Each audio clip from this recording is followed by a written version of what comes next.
வணக்கம் மக்களே, இன்றைக்கான வீடியோவில் நம்ம என்ன பார்க்க போகிறோம்னா, எப்படி பப்பாளி பழத்தில் ஒரு பூக்கள் கூட கீழே விழாமல் முழுக்க பழங்களை மட்டும் உற்பத்தி பண்ணுறதை பார்க்க போகிறோம். இது பார்த்திங்கன்னா நம்ம வீட்டில் வளர்ந்த பப்பாளி மரங்க, முழுக்க பழம் மட்டும் தாங்க இருக்குது. கிட்டத்தட்ட இந்த மரத்தில் மட்டும் கிட்டத்தட்ட ஒரு 30 காய்கள் வச்சுருக்குங்க. ஒரு பூக்கள் கூட கீழே விழ. இது என்ன டெக்னிக் எப்படிங்கிறத பார்க்கலாம். நம்ம சேனலுக்கு ஃபஸ்ட் டைம் வராஇருந்தால் மறக்காமல் சப்ஸ்கிரைப் பண்ணிட்டு பெல் பட்டன் தட்டிக்கிட்டால் தான் நான் போடுற ஒவ்வொரு வீடியோ உங்களுக்கு வரும். இந்த மாதிரி பழங்களை செட் பண்ணுறதுக்கு நான் உங்களுக்கு ஒரு 5 சீக்கிரம் டெக்னிக் சொல்ல போகிறேன். இது பார்த்திங்கன்னா முழுக்க உங்கள் வீட்டு தோட்டத்தில் வளரக்கூடிய பப்பாளி மரத்துக்கு சூட் ஆகிற டெக்னிக்கு. சப்போஸ் நீங்கள் ஒரு 10 ஏக்கரோ ஒரு 20 ஏக்கரோ இந்த மாதிரி பப்பாளி சாகுபடி பண்ணுறீங்கன்னா இந்த மெத்தட் உங்களுக்கு சூட் ஆகாது. வீட்டு தோட்டத்துக்கு 100% சூட் ஆகும். வாங்க என்னென்ன டெக்னிக் எப்படி பண்ணுறதுன்னு ஒன்று ஒன்றா நம்ம பார்த்து தெரிஞ்சுக்கலாம். மொதல் டெக்னிக் பார்த்திங்கன்னா செலெக்ஷன் ஆஃப் பிளான்ட், அதாவது ஆண் மரம் பெண் மரம்னு இருக்கும். இந்த மாதிரி ஆண் மரம் பெண் மரத்தை தனித்தனியாக நம்ம செலக்ட் பண்ணணும். அதாவது ரெண்டுமே ஒன்றா இருக்கிற பிளான்ட்டை மேக்ஸிமம் நீங்கள் வீட்டு தோட்டத்தில் வளர்க்குறத அவாய்ட் பண்ணுங்கள்.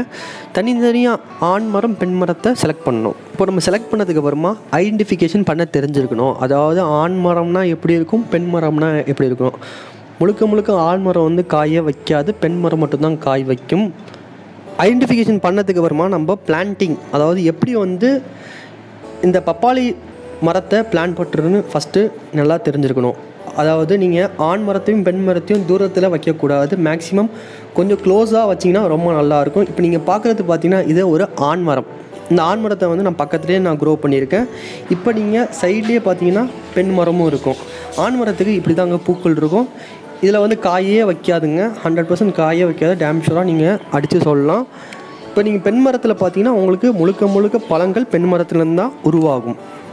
இப்போ நம்ம ஆண் மரத்தையும் பெண் மரத்தையும் பக்கத்தில் க்ரோ பண்ணதுக்கு அப்புறமா நம்ம பாலினேஷன் பண்ண தெரிஞ்சிருக்கணும். அதாவது ஹேண்ட் பாலினேஷன் பண்ண தெரிஞ்சிருக்கணும். அதாவது இந்த ஹேண்ட் பாலினேஷன் டெக்னிக் பார்த்தீங்கன்னா க்ரோ ஆகி ஒரு 2 to 3 monthஸில் நம்ம பண்ணிங்கன்னா இனிஷியல் ஸ்டேஜில் நல்லா பிக்கப் ஆகிடும். அதிகமாக க்ரோ ஆக 4 monthஸில் பார்த்தீங்கன்னா நல்லா பிளான்ட் ரெண்டுமே சரிசமமாக வளரும்.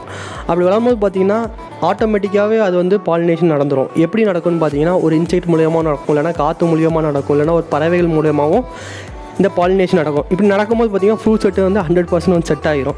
ஃபஸ்ட்டு இனிஷியலாக நம்ம ஹேண்ட் பாலினேஷன் பண்ண தெரிஞ்சிருக்கணும். நான் ஹேண்ட் பாலினேஷனை பற்றி ஒரு டீட்டெயில் வீடியோ கொடுத்துருப்பேன். எப்படி பப்பாளி மரத்துக்கு ஹேண்ட் பாலினேஷன் பண்ணுறது, எப்படி ஆண் மரத்தையும் பெண் மரத்தில் வச்சு நம்ம பண்ணுறதுன்னு நான் ஒரு கிளியரான வீடியோ கொடுத்துருப்பேன். அந்த வீடியோ பார்க்கணும்னு நினச்சிங்கன்னா டிஸ்கிரிப்ஷனில் கொடுக்குறேன், அப்படி இல்லைனா மேலே கார்ட்லேயும் கொடுக்குறேன்.